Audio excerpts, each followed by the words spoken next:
Oiê, aqui é o professor Beat, esse é o canal Bitirices. Há quanto tempo, tá? Então, já que tá com saudade, entra dando um like aí já para espalhar esse vídeo para todo mundo, que a gente vai voltar a bater papo sobre a coisa que eu mais gosto no mundo, que é literatura, tá? Eu estava recentemente conversando com meus alunos e tinha proposto para eles um poema do Fernando Pessoa, chamado Mar Português, que vai estar aqui hoje para nossa leitura, para brincar com uma coisa simples, para eles aprenderem a fazer uma coisa assim, que é dividir o versinho em sílabas poéticas, a métrica, né? A gente vai fazer aqui bem didático para ensinar todo mundo também assim, mas eu queria que eles entendessem como de repente a forma, né, a escolha de um grande poeta, essa forma ela se adequa ao conteúdo, ela foi criada para o conteúdo. Tá entendendo? Literatura nunca é o que você diz, mas como você diz. Esse é o segredo. Por isso que tem o estilo pessoano, o estilo camoniano, o estilo saramaguiano, tá? E eu resolvi brincar. Além de forma e conteúdo, é uma coisa que sempre me deu muito prazer. Às vezes eu leio um texto, eu acho ele maravilhoso, e de repente eu descubro que esse texto é um diálogo com outro texto, e de repente você percebe que o escritor nunca ele nasce do nada, ele nasce de grandes diálogos, esses diálogos que a gente chama de intertextualidade ou paródia, se realiza nesses três gênios da literatura portuguesa que eu estou propondo para vocês. Ok? Então, depois do like, está curioso para saber como os três conversam, como os três se realizam, como esses três gênios estão convidando você para um vinho e alta literatura? Então, vem pro vídeo.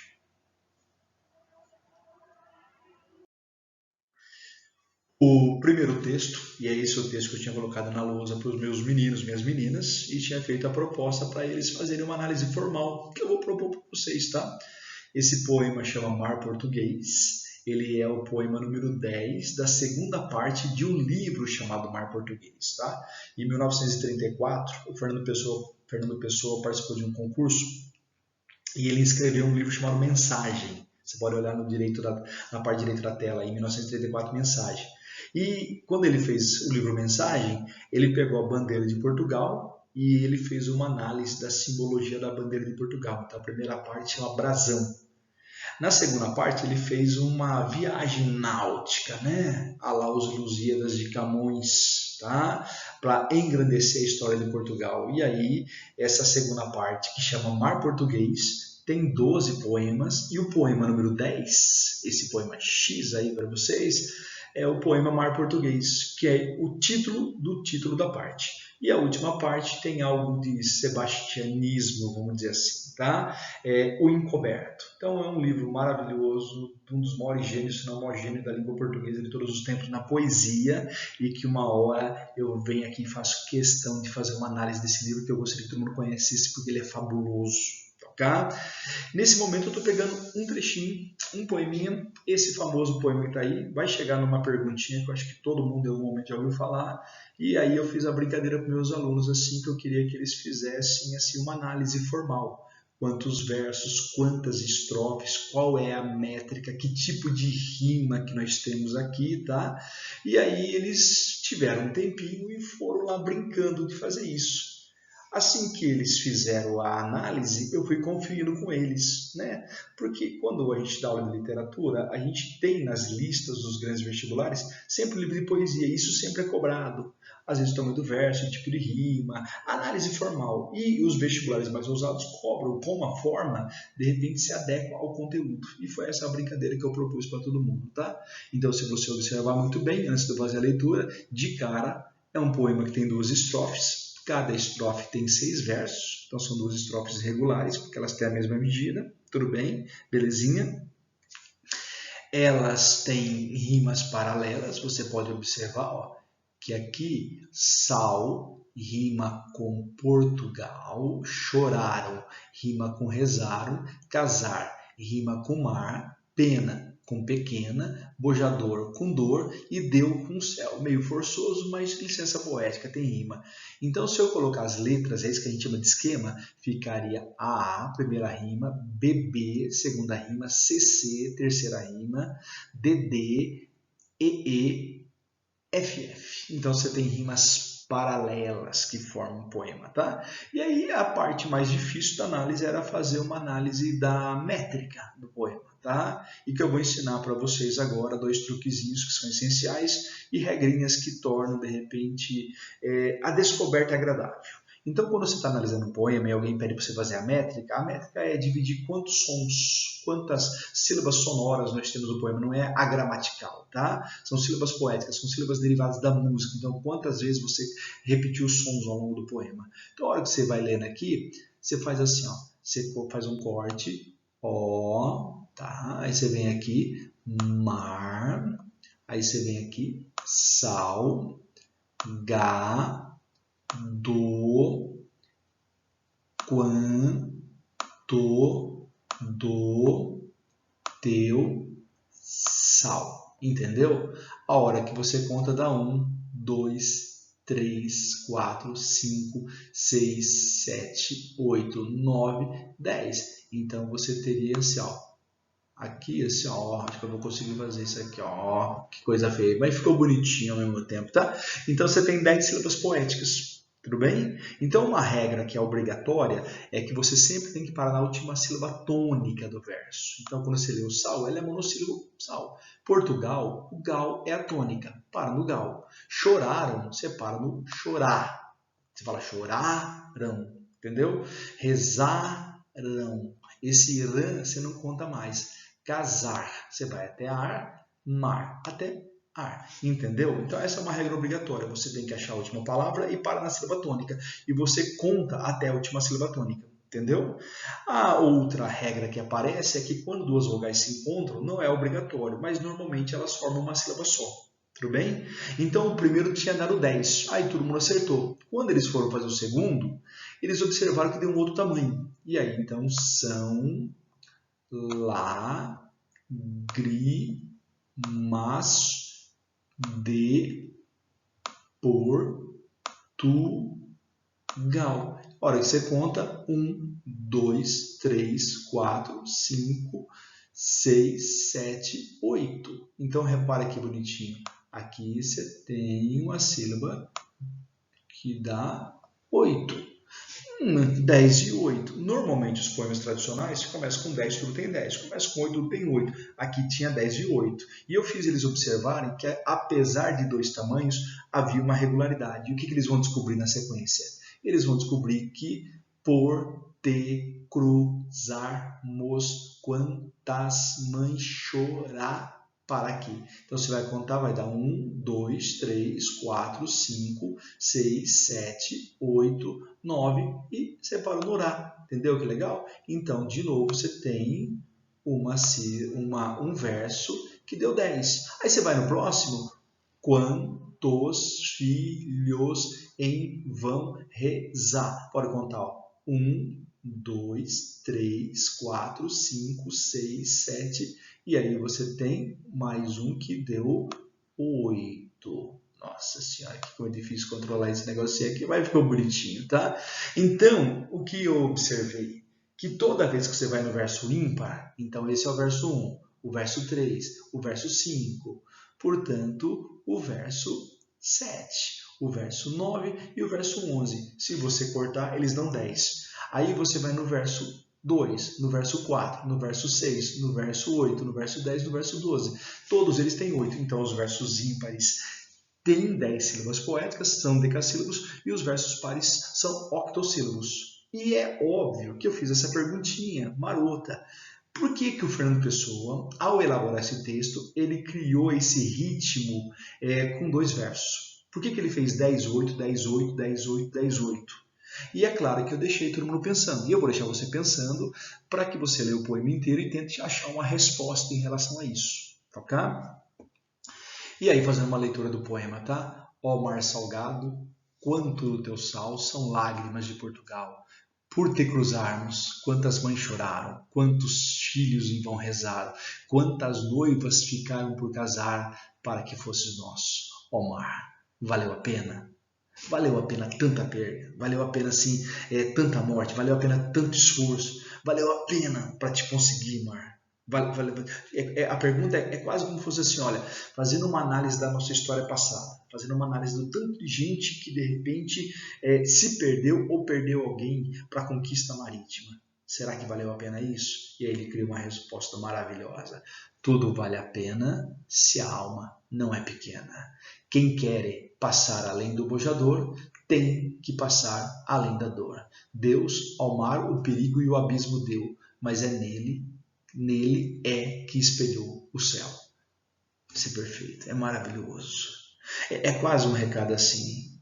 Se você luta por uma coisa, e essa coisa, ela pode trazer lucro, ela pode trazer status, ela pode trazer poder, ela pode trazer um monte de coisa. Ela pode dar aquilo que te destaca entre os homens. Mas se na verdade ela foi feita com alma, se ela foi feita com a grandiosidade da sua alma, ela ultrapassa a barreira do mercantilista, ela ultrapassa a barreira da vaidade, ela ultrapassa porque ela se eterniza, ela vira uma coisa de todos os homens. E os portugueses, com essas viagens, eles conseguiram realizar uma travessia marítima que mudou a história da humanidade. Então era uma coisa além do objetivo prático de alguns, que era o mercantilismo e o lucro da época. Tá? Era uma coisa que vai mudar a história do homem. Então era uma coisa universal. E é claro que o Fernando Pessoa, em 1934, ele consegue voltar na época das grandes navegações, com 400 anos de distância, e consegue dar uma resposta histórica às dúvidas que ficavam naquele momento. Se valiam a pena tanto investimento para, de repente, ir até a Índia, ou ir até a China, ou ir até o Brasil, de repente, para conseguir um lucro imediato naquele momento. Então ele faz uma análise histórica que a alma portuguesa não é uma alma pequena e é uma alma que se universaliza pelos seus feitos. Tá? Então a hora que você lê isso aqui, tem uma beleza graciosa, tem um charme. Tá? E aí, de uma certa maneira, a hora que você vai lendo, você tem uma confirmação que ele está fazendo uma leitura do passado. E essa foi uma outra pergunta que eu perguntei para os meus meninos e minhas meninas, de que maneira o poema comprova que as conquistas marítimas estão no passado e não no presente. Tá? E aí uma sacada que é muito legal é você observar que o poema ele está com português com Z. Você vai observar que quer está quere, você vai observar que abismo está com Y, você vai observar que nele está com 2 L's. Então, o Fernando Pessoa ele fez uma brincadeira graciosa de usar uma língua portuguesa arcaica, para você entender que ele está indo no passado, inclusive na língua portuguesa. E ele reforça isso com os versos. Choraram, rezaram, ficaram. Ou seja, o verbo do pretérito perfeito indica o passado. E o vocabulário arcaico da língua portuguesa indica um passado longínquo. E quando você vai no passado longínquo, onde os portugueses tiveram sucesso na conquista marítima, você volta lá no século XV para o século XVI, a época das grandes navegações, e uma época que Portugal se destacou no mundo pela rota marítima que ele criou do Brasil até a China, de uma certa maneira. Então, ele está dialogando com aquilo. Então, você tem aí um monte de elementos que permite você perceber que o Fernando Pessoa está dialogando com o passado. E quando você vai no passado, fala uma coisa para mim. Qual vai ser o outro grande escritor que no momento das grandes navegações louvou Portugal? E aí eu trago para você essa belezura aqui, ó.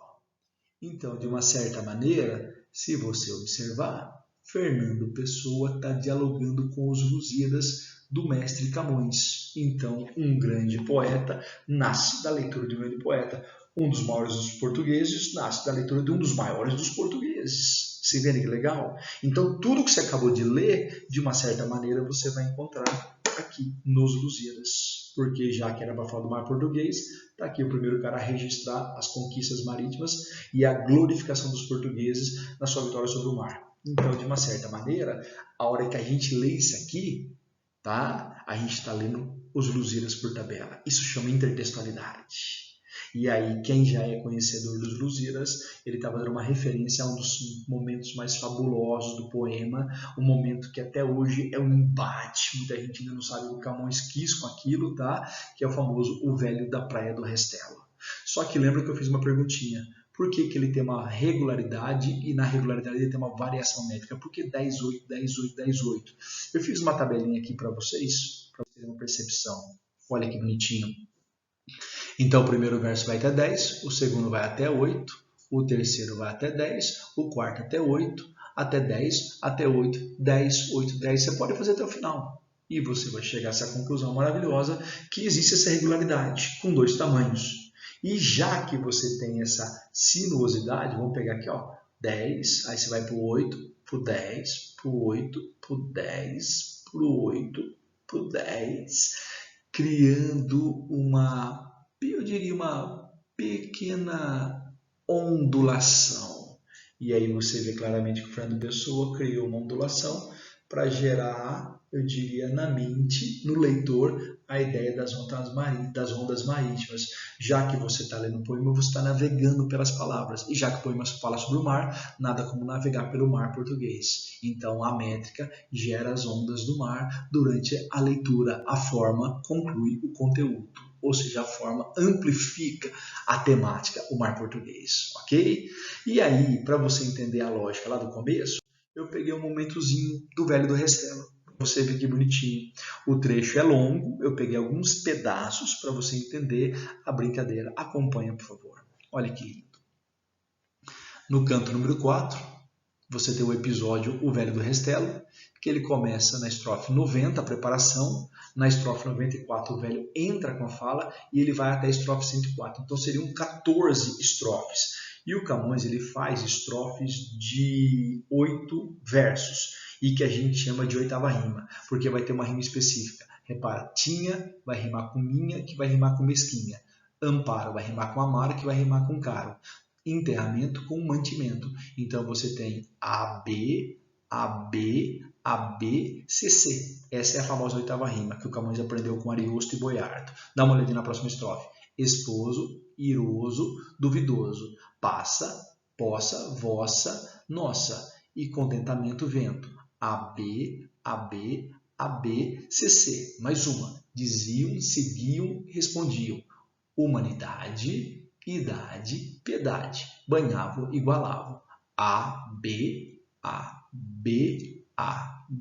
C, C. E se você ler as 1102 estrofes de Os Lusíadas, esse é o tamanho do poema, todas as estrofes têm 8 versos e com esse esquema de rima fixa. A rima AB, C, C. O primeiro rima com o terceiro, que rima com o quinto. O segundo rima com o quarto, que rima com o sexto. O sétimo com o oitavo. Entendeu? Então, essa oitava real, essa oitava rima é uma marca dos Lusíadas. Então, aqui nós teremos 14 estrofes. Eu vou ler 4, 5, 6, não passo de 7, garanto que não passa de 8, na verdade. Tá? Então, olha que bonitinho o início do canto, ou melhor, o fecho do canto 4, que vai da estrofe 1 à estrofe 104. Então, você está finalizando o canto 4 com a presença do Velho do Restelo. Tá bom? Qual vai dizendo, ó filho, a quem eu tinha só para refrigério e doce amparo, dessa cansada já velhice minha, que em choro acabará, penoso e amaro, por que me deixas, mísera e mesquinha? Por que de mim te vás, ó filho caro, a fazer um funéreo enterramento, onde sejas de peixes mantimento? Olha que coisa maravilhosa, eu tenho uma mãe acusando a velhice, acusando a dependência do filho e não entendendo por que o filho a abandona, né, nesse momento da vida para ir virar comida de peixe, porque era quase certeza de que fazer essa travessia marítima era naufragar e terminar morto no mar. Então repare que eu tenho uma mãezinha, em nome de todas as mães, apelando para que seu filho marinheiro não vá nessa viagem. E essa viagem é uma referência à famosa viagem do Vasco da Gama até as Índias. Os Lusíadas ele se calca como núcleo temático em retratar a viagem do Vasco da Gama até a Índia. Tá? Esse é o momento que os barcos vão partir, que o Vasco da Gama e os marinheiros estão subindo nos barcos para entrarem no mar e começar a viagem. E nesse momento na praia tem uma multidão de pessoas. Vamos ver a quantidade de pessoas que vão lá para se despedir. E é claro que algumas pessoas vão de curiosidade. Né? Que evento maravilhoso. Algumas vão de dor, muitas noivas, muitas esposas iam de preto já se sentindo de luto, porque elas tinham certeza que os maridos morreriam nessa viagem. Filhos que vão falar tchau pro pai, filhas que vão falar tchau pro pai, sabe? Então era um momento de muita dor. Dor de quem fica, dor de quem vai. E aí você tem uma mãe que, em nome de todas, conclama ao filho para que ele não vá, para que ele fique. Olha que apelação, e olha que negar a mãe dá um azar. Tá? Você lembra que no poema ele fala assim, quantas mães choraram? Então, claramente, quantas mães choraram, está aqui, no choro das mães dos Lusíadas, que o nosso Fernando Pessoa leu e traduziu naquele verso. Tá? Qual encabelo, ó doce e amado esposo, sem que não quis amor que viver possa, porque olha que conjugação maravilhosa, aventurar ao mar iroso essa vida que é minha e não é vossa. Gente, que declaração de amor maravilhosa. Que coisa espetacular. Que jeito de falar do amor de um casal. Então você vê que você tem uma esposa, você tem uma amada, você tem uma noiva conclamando. Como que você ousa? Como que você ousa colocar a minha vida em risco? Porque a tua vida não pertence mais a você. Ela pertence a mim a partir do momento que a gente se uniu. Que coisa belíssima isso. Tá? Aí ela fala, como por um caminho duvidoso vos esquece a afeição tão doce nossa, nosso amor, nosso vão contentamento, quereis que com as velas do barco leve o vento? Repara, essa coisa fugaz, você vai entregar esse amor nosso, esse eterno amor nosso, a importância disso por uma coisa tão fugaz, tão efêmera. Então repara, quantas noivas ficaram por casar para que fosses nosso, ó mar. Então as noivas, as esposas, então as mães. Então esse trecho ele começa com essa apelação. E é em cima dessa apelação, desse sentimentalismo, dessa dor de quem está sentindo que vai perder os amados, os filhos, que o Fernando Pessoa começa o diálogo. Você entende? Quanto do sal, do mar, não são lágrimas das perdas das pessoas que foram para o mar ou que ficaram em Portugal. Ó mar salgado, quanto do teu sal são lágrimas de Portugal. Quantas mães rezaram, quantas noivas ficaram por casar. Dá uma olhadinha na próxima estrofe. Nessas e outras palavras que diziam de amor e de piedosa humanidade, os velhos e as meninas o seguiam, e os meninos o seguiam, em quem menos esforço põe a idade. Os montes de mais perto respondiam, repara, a uma prosopopeia, como se a própria natureza conclamasse para que esses portugueses não fossem ao mar. Aquele mar da época tenebroso, perigoso, o mar certeza da morte. Tá? Então repara, você tem um grupo de pessoas que são os não assinalados. Porque o poema Os Lusíadas começa com as armas e os barulhos assinalados. Assinalados são aqueles que como se fossem os escolhidos de Deus. Aqueles que Deus fez um sinal para falar, você vai ser alguém que fará diferença no mundo. E é claro que você tem um poema patriarcal, você tem um poema de um ponto de vista em que os homens faziam suas ações gloriosas. Tá? O homem do Renascimento, que é essa época, ele tem 3 qualidades. Ele é o cara inteligente, culto, ele é o cara corajoso e ele é o cara aventureiro. E o Camões ele representa o ideal total desse homem do Renascimento. Tá? E ele está representando não um português, mas os portugueses, os Lusíadas. Então o Vasco é o representante de uma nação, aqueles assinalados que fizeram a história de Portugal. Só que nesses os assinalados, você não tem as assinaladas. As mulheres, as esposas, as mães, as crianças e os velhos. São aqueles que não contribuem para a transformação histórica. Tá? E aí você tem na terceira estrofe, crianças e velhos. Tá? E o Fernando Pessoa também faz por te cruzarmos, quantos filhos em vão rezaram. Tá? Então tá aí os filhos, tá aí as amadas, tá aí as mães, tão delicadamente reescritas pelo Fernando Pessoa no seu poema Mar Português. E olha como termina essa introdução para a entrada do velho. Nós, outros, sem a vista a levantarmos, nem a mãe, nem a esposa, neste estado, por nos não magoarmos ou mudarmos de propósito firme começado. Determinei de assim nos embarcarmos, sem o despedimento costumado, que posto que é de amor usança boa, a quem se aparta ou fica mais magoa. Traduzindo, Vasco da Gama, o capitão, ele faz uma proposta para que ninguém olhe para as mães, para que ninguém olhe para as esposas, para os filhos, para ninguém na praia, para que isso não enfraqueça a alma desse português que está decidido a transformar a história da humanidade. Então, de repente, ele dá uma ordem para que ninguém olhe, para que ninguém se abrace, porque, de repente, com certeza, no abraço, no beijo, muita gente poderia desistir da viagem. E são homens que representam o novo mundo, onde a coragem, a audácia, o espírito aventureiro e a racionalidade para dominar o mar são essenciais para a gente se transformar, para a gente transformar o mundo. E é essa coragem portuguesa que o Fernando Pessoa vai louvar lá da alma portuguesa, que não é pequena. Você entendeu? Maravilha? Então aqui nós temos uma preparação. E a hora que está toda essa situação, né, esse clima melancólico, esse clima denso, pesado contra as viagens, vai aparecer um velho andando pela praia. E aí começa a fala do velho da praia do Restelo. Acompanhe. Mas um velho de aspecto venerando que ficava nas praias, entre a gente, posto em nós os olhos, meneando é 3 vezes a cabeça, descontente. A voz pesada, um pouco alevantando, que nós no mar ouvimos claramente, com saber só de experiências feito. Tais palavras tirou do esperto peito. Então esse esperto peito, não esperto de esperteza, velho malandro, é esperto no sentido de quem tem experiência, quem viveu muito, e quem viveu muito merece o nosso respeito. É um velho de aspecto venerando, é alguém que todo mundo considera. Isso é uma metáfora maravilhosa que existe em vários textos judaicos cristãos e em vários textos gregos romanos. E o Camões está fazendo uma levanta ele. Esse velho não existe na realidade, tá? Esse velho é uma metáfora que o Camões inventou. Tá? Só que é muito legal que esse velho vem e ele descarrega a arma dele, mas é muito pesado. Ele faz uma denúncia brutal dessas navegações. Ele mostra o quanto o mercantilismo torna mesquinha a alma humana, o quanto de repente as pessoas se arriscam por dinheiro, por status e poder, rebaixando a condição humana. Tá? Então muita gente não entendeu por que o Camões faria um poema inteiro para roubar os portugueses e coloca, exatamente quase chegando no meio do poema, esse velho que é um anticlímax, porque ele derruba o ideal da viagem, ele derruba o ideal dos portugueses. Tá? Muita gente entende de um lado que esse velho representa uma fala conservadora da família de Borgonha, que havia saído no poder e que, obviamente, politicamente atacava a família de Avis, que era inovadora, que era mercantilista. Então você tem uma política conservadora feudal, tá? Que ataca a nova política do novo partido da família de Avis que entrou no poder.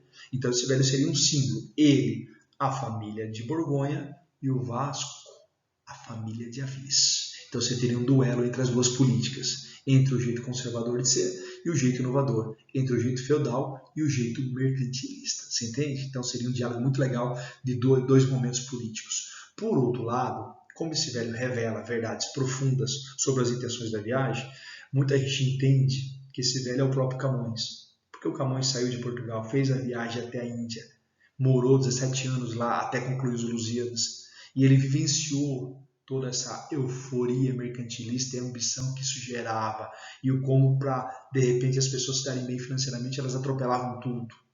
E aí, de repente, o Camões, como um humanista que ele era, ele não poderia deixar de estabelecer o seu ponto de vista crítico. Então, esse velho ele tem várias metáforas, ele é maravilhoso. Tá? Então, é um velho de respeito.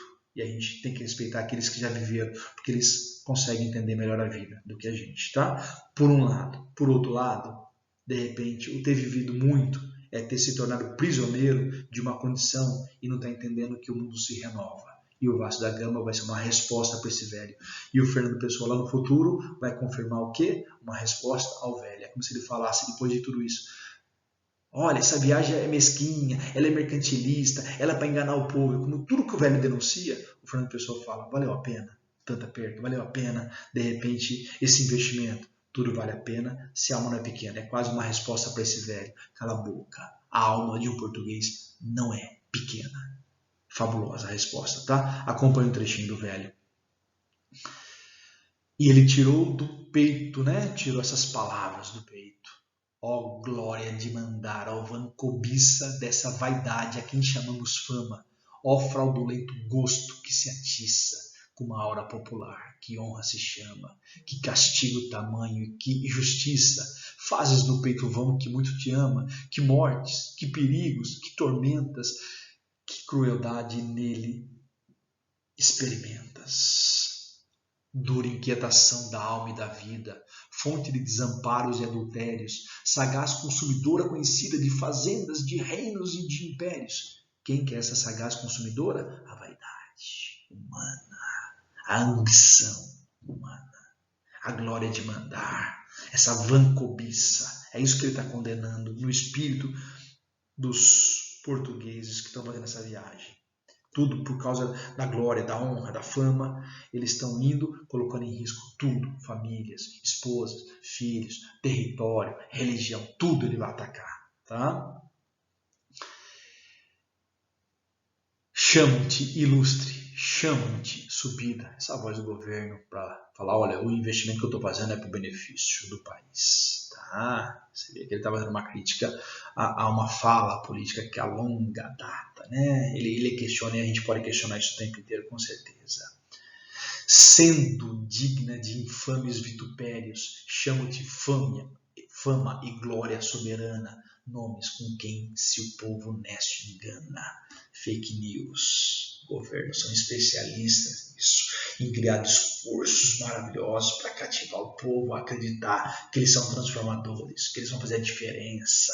E na verdade os discursos tapam o sol com a peneira, porque no fundo o que eles querem é poder, é mando, é perpetuação ali com arrogância e ambição, para ficar assim numa posição de destaque na história. Um dia eu fui rei, um dia eu fui presidente, um dia eu fui...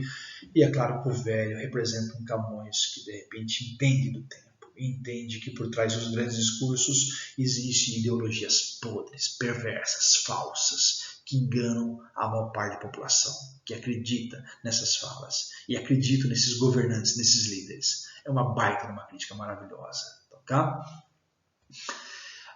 Que novos desastres determinas de levar esses reinos e esta gente, que perigos, que mortes lhe destinas debaixo de algum nome preeminente, que promessas de reinos e de minas, douro, que lhe farás tão facilmente, que famas lhe prometerás, que história, que triunfos, que palmas, que vitórias. Ou seja, como que você, o que você, tipo assim, qual é o seu discurso para enganar esses homens que vão no mar? Que eles vão entrar para a história? Que eles não serão imortalizados? Que ninguém vai esquecê-los? Como que você ousa fazer isso com essas pessoas? Enganar os que ficam? Enganar os que entram no barco em seu nome? Eu não vou ler isso aí, teria mais estrofes, eu vou deixar você curioso para buscar nos Lusíadas, mas na sequência ele vai atacar diretamente o rei da época, né, que é o rei Dom Manuel, o rei das viagens. Tá? Tem algo muito particular ali. Ele vai usar exemplos, ele vai falar assim, olha, cuidado por desobedecer. Sempre os mais jovens, quando causam desobediência, eles pagam muito caro. Aí ele começa a citar o caso de Adão. Deus deu tudo, não toca no fruto. Ele foi lá, tocou. Repara, perdeu o paraíso por causa de uma ambição, de querer o conhecimento, de achar que podia mais do que Deus. Maluco esse moleque. Aí ele vai citar o nosso querido Ícaro, quando o pai dele, o Dédalo, inventou as asas para eles fugirem do labirinto, e o pai falou que ele só não vai muito alto, que senão o sol vai derreter a cera das penas que estão grudadas, e as penas vão soltar e você vai cair. Só que o moleque não ouviu o pai. Jovem, foi, muito alto. E o que aconteceu? Nesse sonho, nessa ambição de querer ir acima do seu pai, ele despenca lá das alturas e morre no túmulo. Então, cuidado com a ousadia de desafiar aqueles que sabem mais da vida.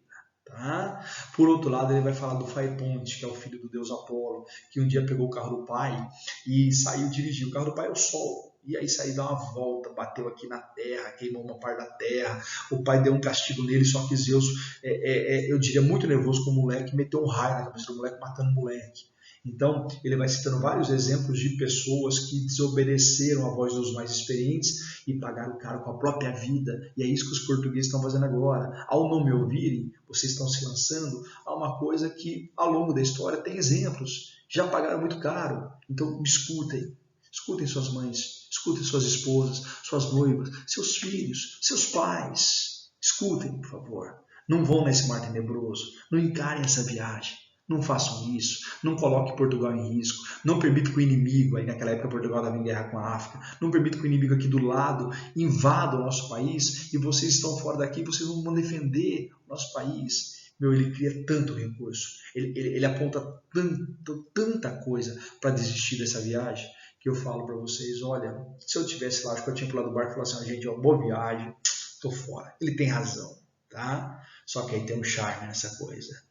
Talvez o Ícaro ir acima do pai e despencar e morrer, pode ser morrer para essa vida que o pai lhe determinou e pode simbolicamente significar a vida que ele escolheu para ele. Porque a pergunta que a gente faz numa certa época da nossa vida é: qual é a vida que você vai viver? A vida que pré-determinaram para você ou a vida que você escolheu viver? E nesse sentido, o desafio também te tira da zona de conforto e mesmo com todas as dores, quem quer passar além do bojador tem de passar além da dor. Nenhuma alma grande pode ter medo da dor, porque a dor é inevitável na vida. E quem não passa pelos desafios não vai vencer a dor. não vai se eternizar, não vai deixar seu nome na história, e não pela vaidade, mas por fazer alguma coisa que realmente muda a humanidade para o bem. Então, o Fernando Pessoa faz uma resposta maravilhosa ao Velho do Restelo. Recomendo que você leia o trechinho inteiro, aí você vai entender perfeitamente a combinação. Só que aí, depois de todo esse diálogo maravilhoso, você fica pensando, aí é minha viagem, acredito que o Fernando Pessoa não pensou nisso. Sou eu agora, por conta e risco. Você lembra qual era o tamanho dos versos do Fernando Pessoa? 10 e 8. 10 e 8. 10 e 8. Se você ler os Lusíadas, ele tem 8.816 versos decassílabos. Todos os versos têm 10 sílabas poéticas. Ao mesmo tempo, todos os versos são divididos em estrofes de 8 versos, dando 1.102 estrofes, 1.102 oitavas. Tá? Então, se você observar muito bonitinho, olha que lindo. Todos os versos têm 10, todas as estrofes têm 8. Todos os versos têm 10, todas as estrofes têm 8. E se você lembrar do Fernando Pessoa, 10, 8, 10, 8, 10, 8, 10, 8.